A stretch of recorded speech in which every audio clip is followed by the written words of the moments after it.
Baptiste Mahé. Et tout à fait, du coup, nous sommes rejoints par Alain Avello. Bonsoir. Bonsoir. Donc vous êtes candidat, du coup, on le rappelle, Front National dans cette 4e circonscription. Vous venez tout juste de recueillir 5,8% des voix. C'est, bien sûr, c'est comme vous le rappeliez, Annabelle, des résultats partiels, mais basés sur 85% déjà ça, des voix dépouillées. Donc c'est assez sûr. En tous les cas, on restera dans ces alentours-là. Vous, comment vous le ressentez? Est-ce que vous attendiez à ces résultats? Écoutez, c'est cohérent si l'on rapporte ce résultat sur la 4e circonscription au résultat sur les autres circonscriptions du département et aux résultats nationaux.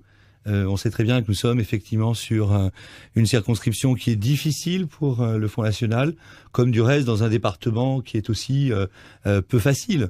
Donc je les accueille, ces résultats, sans véritable surprise, puisque j'avais pris connaissance auparavant des résultats nationaux et que effectivement on est dans la proportion assez logique. Un commentaire, si vous voulez. Je considère qu'en fait nous avons pâti de l'abstention massive qu'il y a eu lors de ces élections. Abstention massive qui est à référer à cette sorte d'inéluctable, parce que ça a été présenté comme cela aux Français, d'inéluctable d'un raz-de-marée d'En Marche. Les jeux en quelque sorte paraissaient tellement faits que nos compatriotes et particulièrement notre électorat, particulièrement les moins favorisés socialement de nos compatriotes, se sont peu mobilisés lors de ces élections, ce qui explique, si vous voulez, ces scores. Alors effectivement, ce que cela traduit, c'est le peu d'enthousiasme par ailleurs que soulève la perspective d'un pouvoir aux mains de ce vieux système, parce que ne nous laissons pas abuser.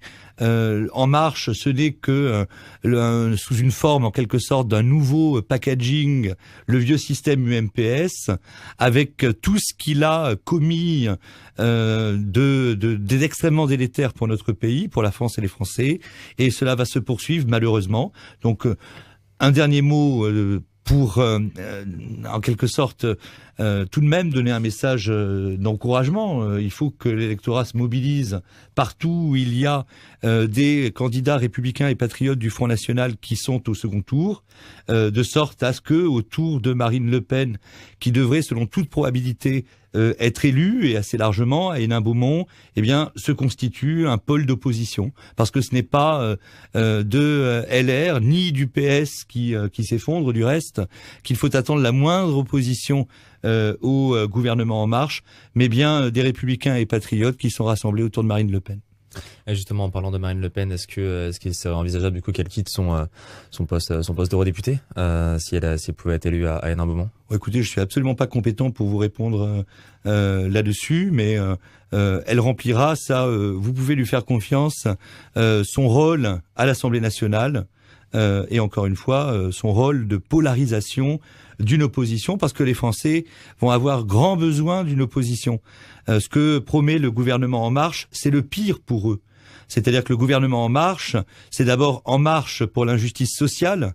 On va avoir droit à une casse sans doute sans précédent du droit du travail, avec une loi El Khomri puissance 2, 3 ou 10. C'est En Marche également vers l'injustice fiscale.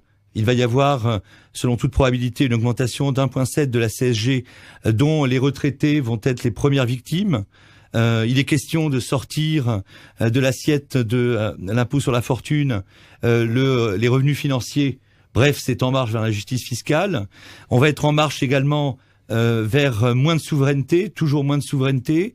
On sait que Emmanuel Macron est un fanatique de la fédéralisation de la zone euro, donc il faut s'attendre à un impôt européen, vous voyez. Donc tout cela au détriment des Français et des plus vulnérables d'entre eux.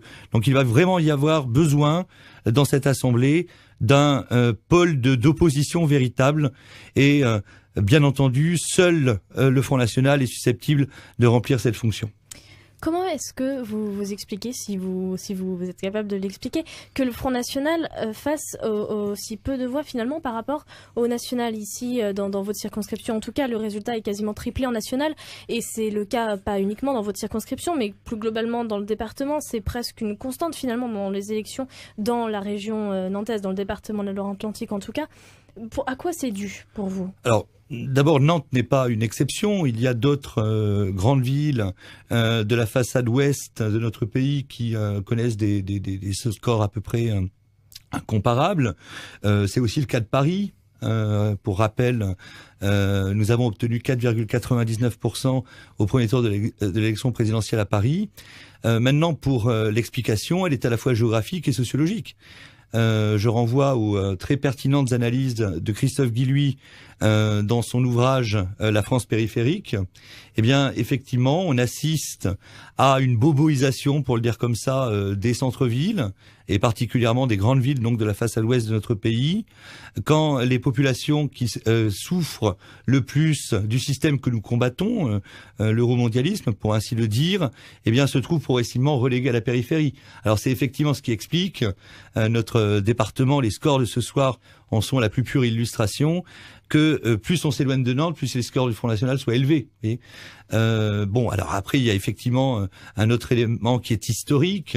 Bref, ce sont effectivement incontestablement des terres difficiles. Bon, ce scrutin, évidemment, nous est peu favorable dans l'ensemble, parce que il s'inscrit dans le sillage de l'élection présidentielle que nous avons perdue.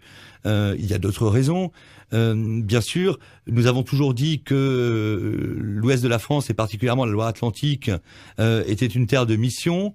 Elle le redeviendra vraiment à l'occasion de scrutins futurs qui seront plus favorables.